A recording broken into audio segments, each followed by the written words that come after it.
Hello hello hello. मेला में आए सभी भाई बंधुओं को हार्दिक स्वागत अभिनंदन है। और अभिनंदन ही रहेगा गौरिया 9 विक्रम जोत के मेले में। जी हाँ, अपने सामान का सुरक्षा स्वयं करें और अपने अपने बच्चों का हाथ पकड़ कर रखें। भोजपुरी गायक राम मुनि सर।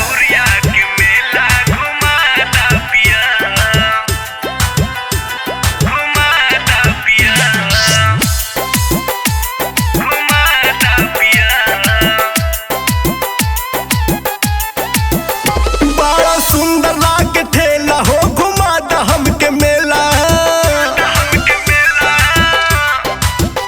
बड़ा सुंदर लाग ठेला हो घुमा दा हमके मेला। और हमरो तो मनसा पूरा दा पिया हो, पूरा दा पिया। हमके गौरिया के मेला घुमा दा पिया, हमके गौरिया के मेला देखा दा पिया।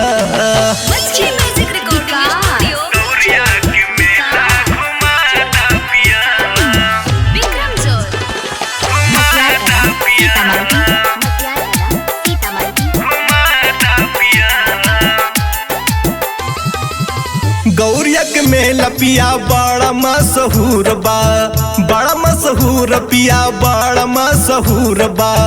वहाँ के चाउमीन छोला खाई के जरूर बा, खाई के जरूर पिया, खाई के जरूर बा।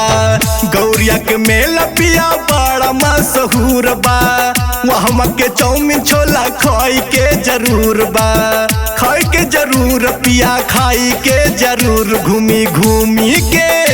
घूमी घूमी के गर्दा उड़ादा पिया हो, उड़ादा पिया। हमके गौरिया के मेला देखादा पिया, हमके गौरिया के मेला घुमादा पिया।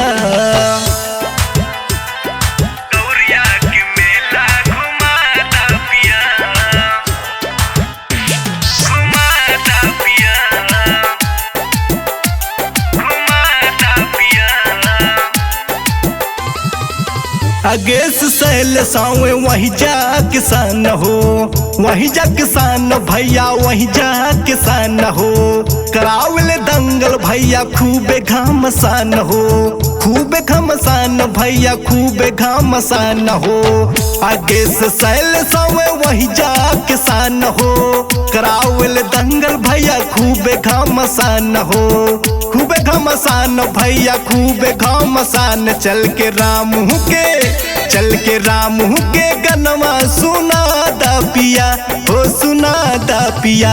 हमके गौरिया के मेला घुमा दा पिया, हमके गौरिया के मेला देखो दा पिया।